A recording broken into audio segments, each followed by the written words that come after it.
Es un privilegio volver a estar aquí, ocupar este lugar tan santo y tan sagrado, por lo cual he orado mucho. Agradezco al cielo que me da esta oportunidad. Como siempre digo, uno no se siente visita en la casa de Dios. Somos todos familias, nos estamos preparando para ir a un mismo lugar, para vivir todos juntos, así es que me considero de la familia, también de Malvinas. Quiero también aprovechar para saludar a los radioescuchas de esta radio. Debo confesar que soy una fiel oyente y siempre escucho que hay visitas, que a veces vienen visitas que escuchan la radio y vienen a la iglesia. La verdad que me pareció precioso eso. ¿Cuántos motivos para orar por esas personas? Y agradecerles a todas las personas.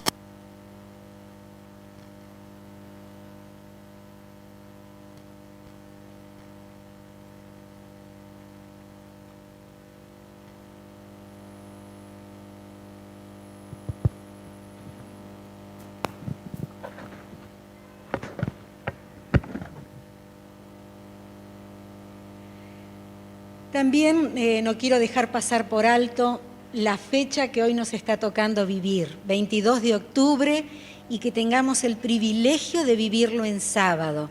La verdad es que es una fecha que no debería ser ajena a nosotros, a los adventistas del séptimo día, y por qué no compartir también que esta gran noticia que tenemos, que hoy hacen 178 años que Jesús, nuestro abogado, pasó del lugar santo al lugar santísimo en el santuario celestial. Esta profecía que ya estaba escrita en la Biblia y que nosotros tenemos el privilegio de saber a través de su palabra que se está cumpliendo, así como tantas otras que ya se cumplieron y otras que se van a cumplir.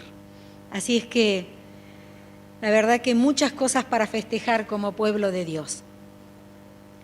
Vamos a empezar con nuestro tema de hoy, que le puse por título Amar su venida. Y recordaba que, no sé si fue este año o el año pasado que estuve acá, hablé de un tema similar, pero recién lo recordé ahora, que ya tarde para cambiar el tema, no es ese uno de mis dones, pero es un tema relacionado con el sermón que prediqué hace un tiempo atrás también aquí desde este lugar. Y quiero contarles a ustedes algunas preguntas que yo continuamente me hago. En primer lugar, como para zarandearme, para ver dónde estoy parada, cómo está mi vida cristiana. Porque de mis 56 años, tengo 52 caminando este camino o intentando caminar este camino de cristiana. Entonces, muchas veces me hago algunas preguntas y yo digo, ¿qué es lo que me motiva todavía a seguir viniendo cada sábado a la iglesia? O a veces me pregunto, ¿qué es lo que me motiva separar los diezmos cada mes, las ofrendas, o cuidar mi cuerpo de algunos productos que no consumo porque hay ciertos principios que tenemos? ¿Qué es lo que me está motivando a hacer mi culto personal? Como adventista del séptimo día, este gran nombre que tenemos como iglesia, a veces me pregunto, en todos estos años que han pasado, ¿sigo esperando la segunda venida de Cristo? Porque de eso se trata nuestro nombre. Y descubrí que en la Biblia, si hay alguien que tenía bien claras estas cosas y muy definidas, era el apóstol Pablo.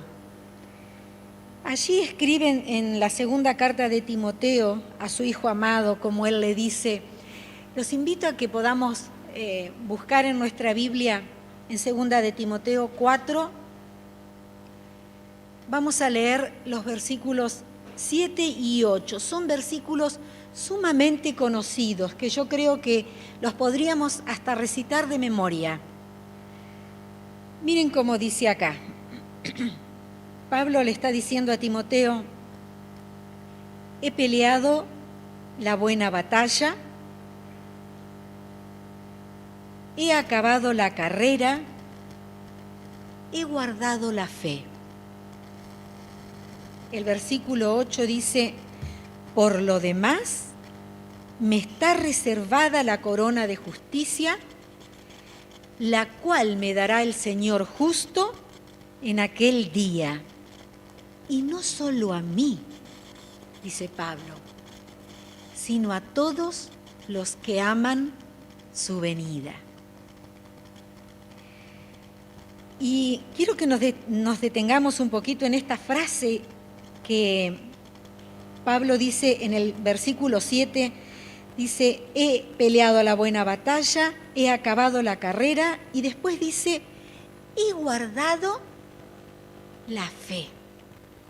Me llamó la atención la oración de la hermana que oró al final de la escuela sabática. Ella dijo que dejemos de perder el tiempo.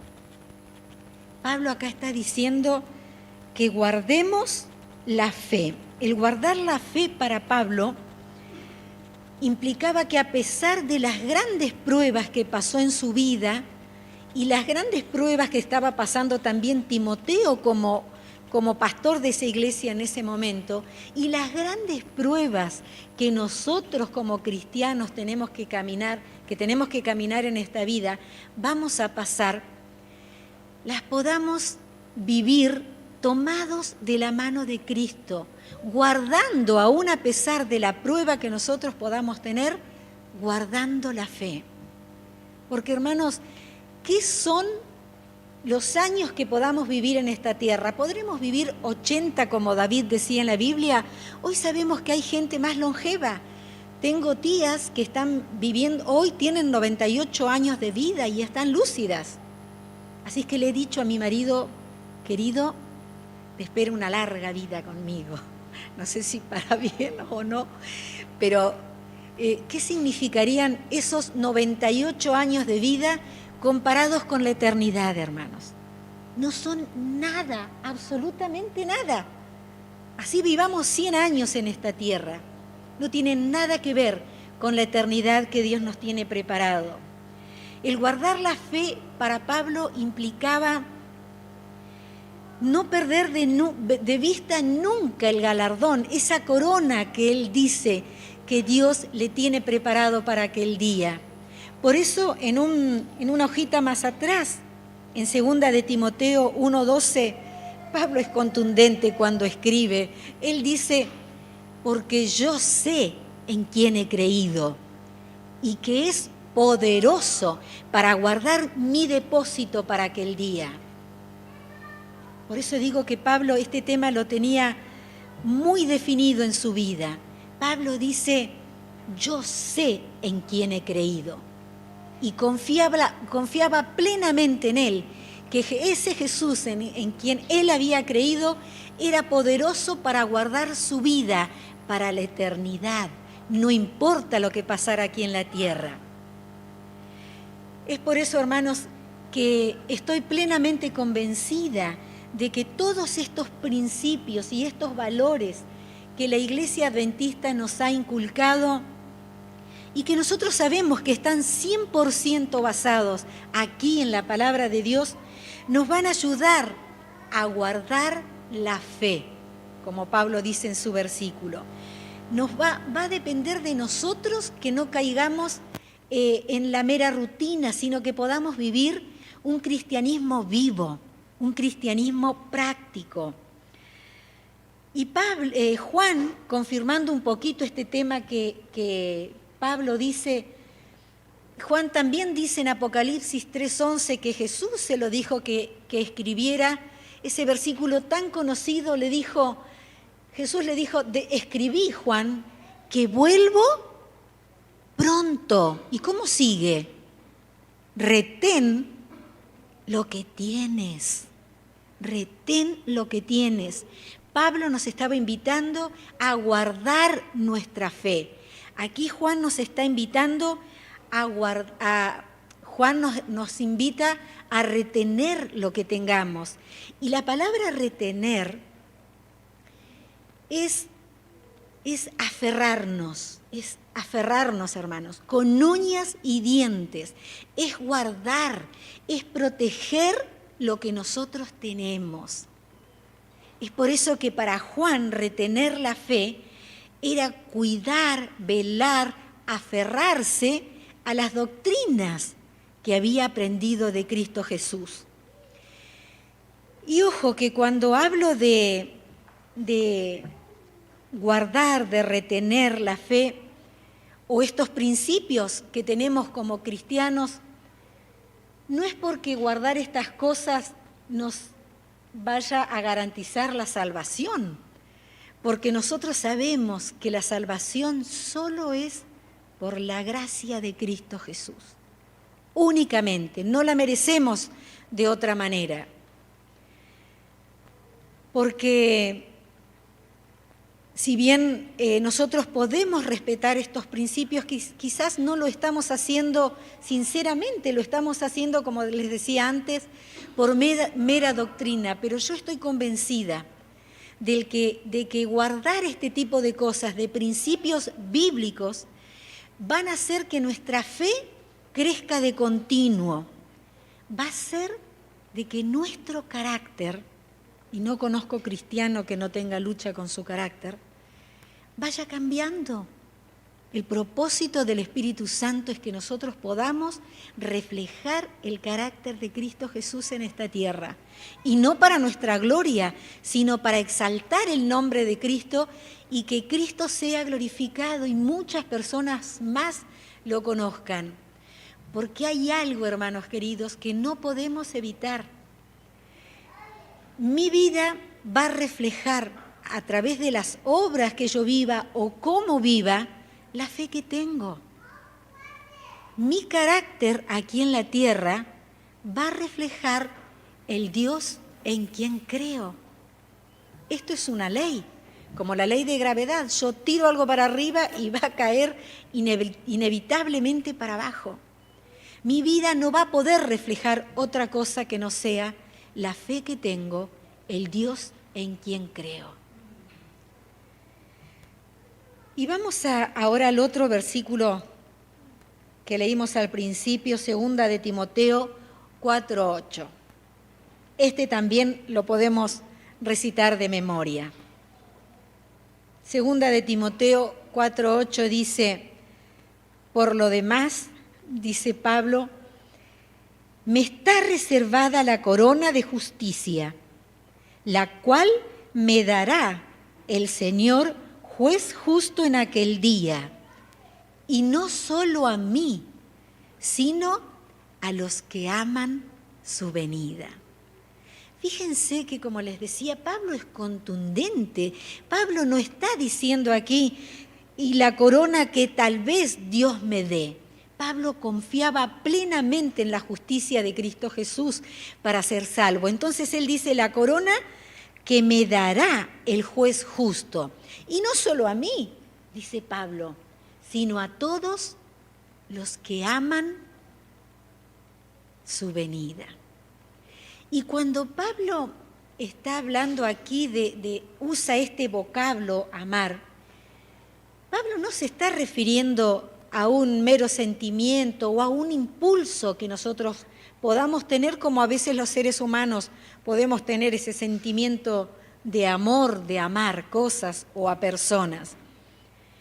Para Pablo, amar aquí en este versículo implica que toda la vida, todos sus pensamientos y sus acciones están orientadas a lo que él ama. Y esto me llevó a preguntarme, hermanos, a mí, ¿estoy amando realmente la segunda venida de Cristo?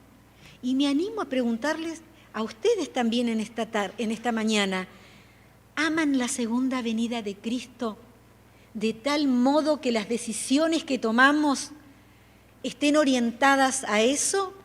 Ya sean las decisiones más pequeñas, que a veces nos parecen que no nos van a afectar en lo más mínimo nuestra vida espiritual.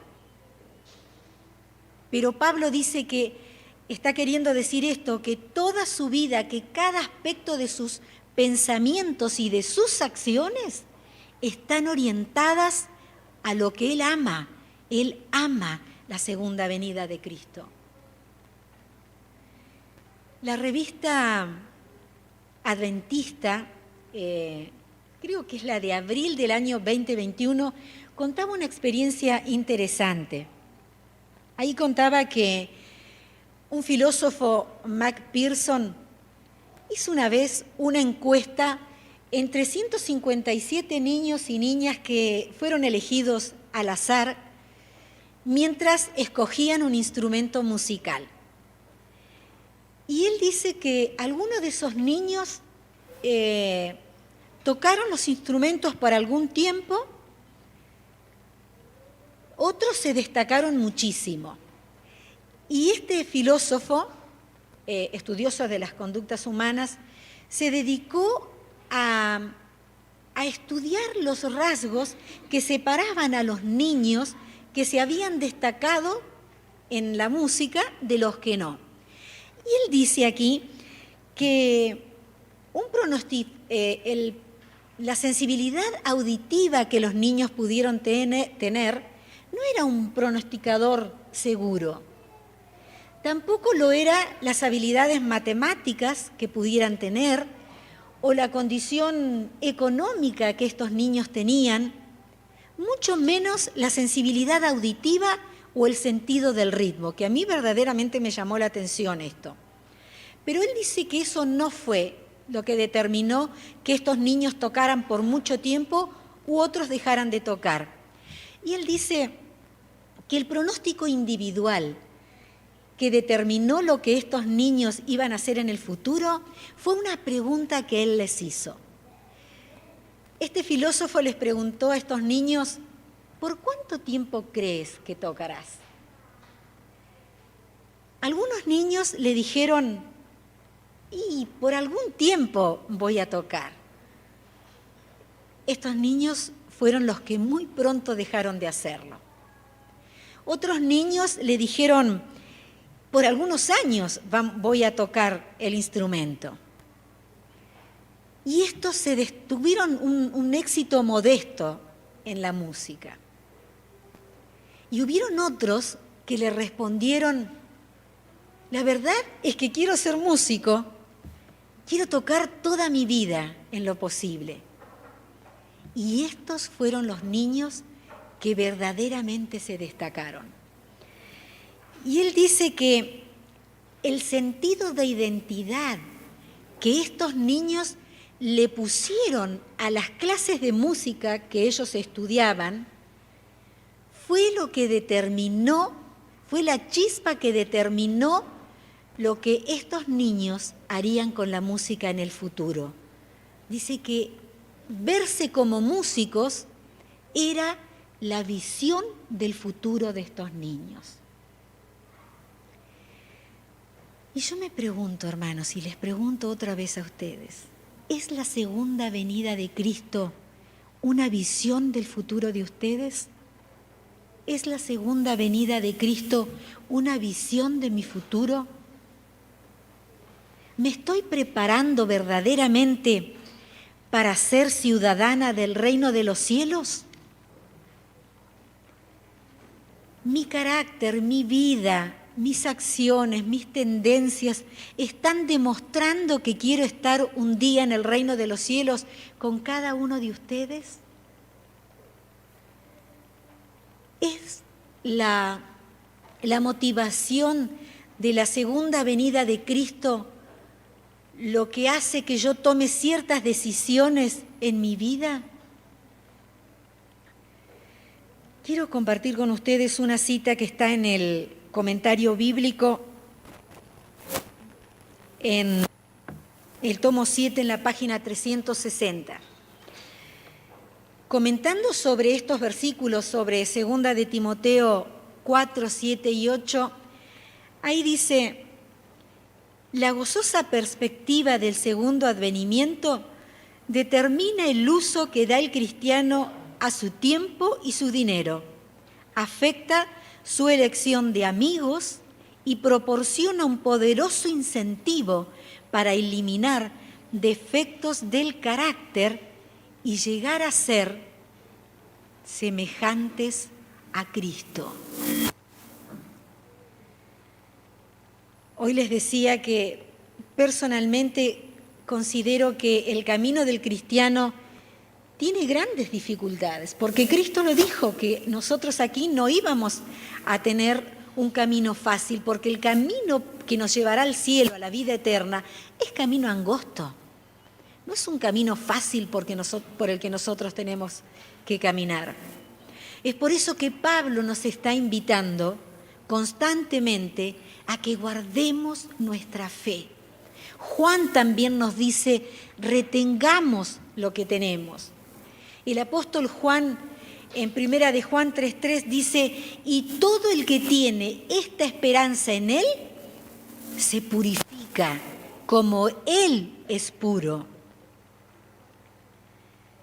Es por eso que estoy convencida, como les decía hoy, que guardando estos principios que tenemos como iglesia adventista, nos van a ayudar a vivir distinto, a que nuestro carácter se vaya transformando, a que nuestras decisiones puedan contarle a otros que estamos esperando la segunda venida de Cristo. Y nuestra hermana Elena de White dice que este es el día que nosotros deberíamos desear con más ansias que ningún otro, porque es el día en que todos nuestros anhelos, nuestros esfuerzos van a quedar consumados. Ya no más problemas, ya no más conflictos. Nuestros anhelos, ese anhelo de vivir con Cristo ya va a quedar consumado. Por eso es necesario, hermanos, que cada día edifiquemos nuestra vida, nuestra fe, a través de la palabra de Dios y del espíritu de profecías que nosotros tenemos, un mensaje tan amplio allí guardado.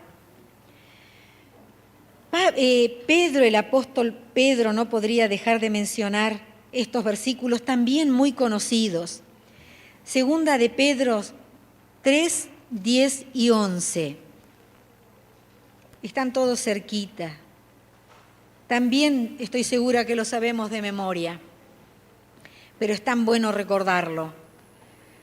Segunda de Pedro 3, 10 y 11. Dice él, pero el día del Señor vendrá como ladrón en la noche. Entonces los cielos pasarán con gran estruendo, los elementos ardiendo serán deshechos, y la tierra y la obra que en ella hay serán quemadas. Y él dice en el 11, puesto que estas cosas han de ser deshechas, ¿cómo no hemos de andar en santa y piadosa manera de vivir? Y miren el 12, esperando y apresurándonos para la venida del día de Dios. Puesto que estas cosas que nosotros podamos adquirir aquí en la tierra, podemos obtener cosas materiales, podemos obtener grandes o pequeños títulos, todo, hermano, todo lo terrenal va a ser deshecho. Pero si hay algo que nadie nos puede robar, ni el mismísimo enemigo, es la fe que tenemos en Cristo Jesús. Por eso Pablo dice, he guardado la fe. Por eso Juan nos invita a que retengamos los principios, la fe que tenemos.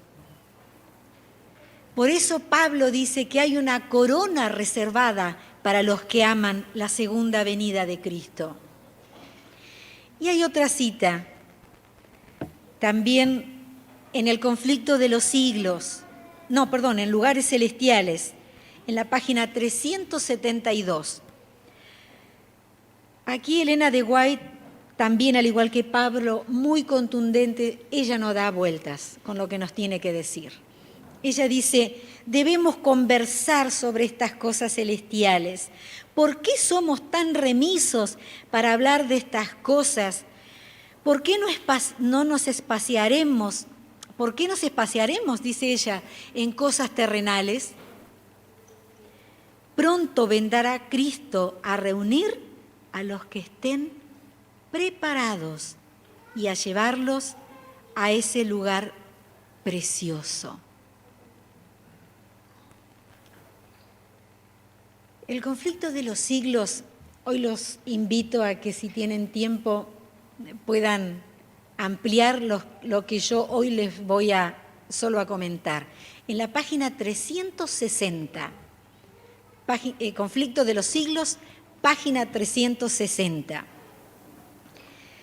Allí cuenta Elena de White que cuando Cristo estuvo por venir la primera vez aquí a la tierra, había una gran expectativa en el reino de los cielos. Entre los ángeles era un tema que yo me imagino que se conversaba mucho.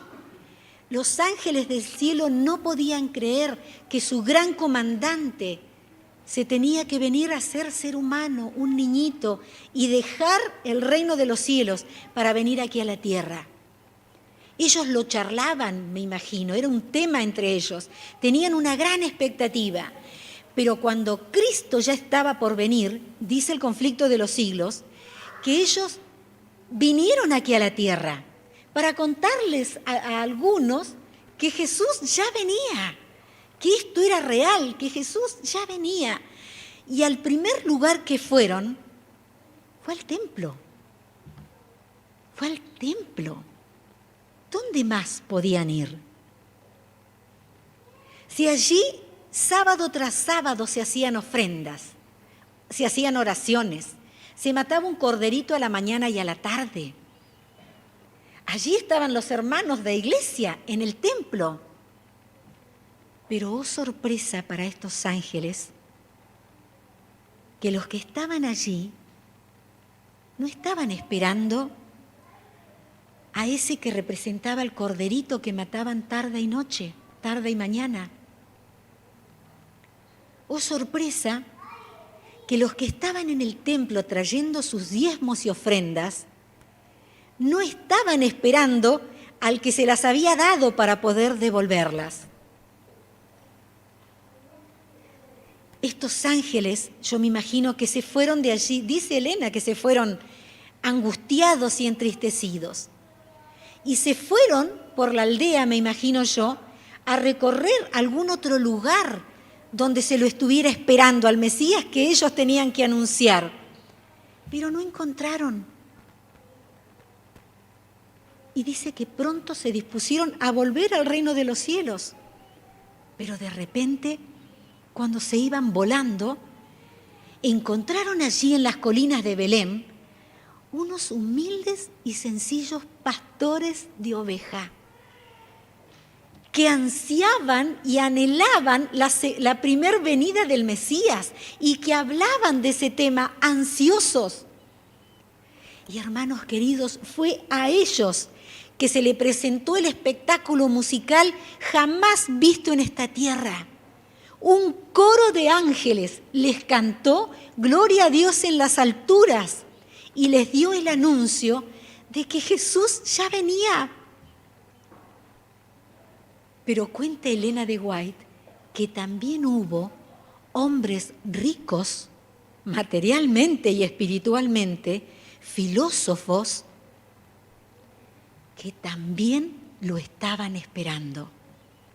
Que ellos habían logrado ver a través del estudio de los rollos de la Biblia y de las señales en la naturaleza que el Mesías estaba muy pronto a venir. A ellos también se les fue revelado esta gran noticia.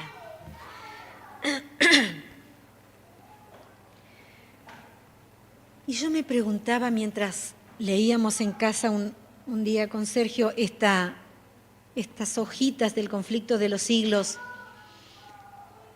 Hermanos queridos, y les pregunto hoy a ustedes, si los ángeles del cielo volaran aquí en esta iglesia, ¿encontrarían adoradores en espíritu y en verdad que están esperando la segunda venida de Cristo? si los ángeles del cielo revolotearan por nuestros hogares, por nuestras casas, encontrarían a cristianos que están hablando entre ellos, que le están contando a sus hijitos que Jesús ya viene pronto, que estamos hablando que ya pronto vamos a dejar de vivir en esta tierra, porque esa es nuestra gran esperanza. Por eso nos llamamos adventistas, porque estamos esperando la segunda venida de Cristo. Pero los ángeles encontrarían a cristianos esperando la segunda venida de Cristo, como dice la Biblia, como dice su palabra. ¿Estamos dejando, hermanos, que la palabra de Dios modifique nuestras vidas, que aumente nuestra fe de continuo? Ojalá que no hagamos de estos principios, como les dije cuando comencé el tema, que no sea una mera rutina que vengamos a la iglesia, que no sea una mera rutina el comer sano, el separar los diezmos y ofrendas, el decir que somos adventistas, sino que los ángeles puedan ver que verdaderamente esta gran noticia que tenemos como pueblo de Dios, que Jesús pasó del lugar santo al lugar santísimo, porque hay un juicio que va a determinar quién va a ir al cielo y quién no, haya transformado y siga transformando día a día nuestras vidas, no tan solo individualmente, sino como iglesia. Que el barrio de Santa Genoveva note que sábado a sábado aquí se reúne un pueblo que está esperando la segunda venida de Cristo.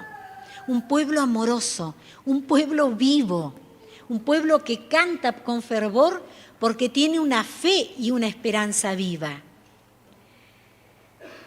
Comparto con ustedes la última cita del Evangelismo 162, también de Elena de White. Dice: ha llegado el tiempo en que el mensaje de la pronta venida de Cristo ha de resonar por todo el mundo. Debe repetirse, dice ella, en nuestros hogares y compartirse con las personas con quienes nos encontramos en la calle. Este debería ser un tema cotidiano, no ocuparnos de lo caro que está todo, de las cosas cotidianas que normalmente se hablan. Ojalá que este tema llene nuestras vidas de tal manera que las transforme, hermanos queridos. Que el saber que Jesús viene pronto me lleve a compartir este mensaje con otros de mil maneras. De mil maneras lo podemos compartir. Porque, hermanos queridos, la palabra de Dios dice que hay una corona preparada en los cielos para los que guardan la fe, para los que retienen lo que tienen y para los que aman la segunda venida de Cristo. Dios los bendiga.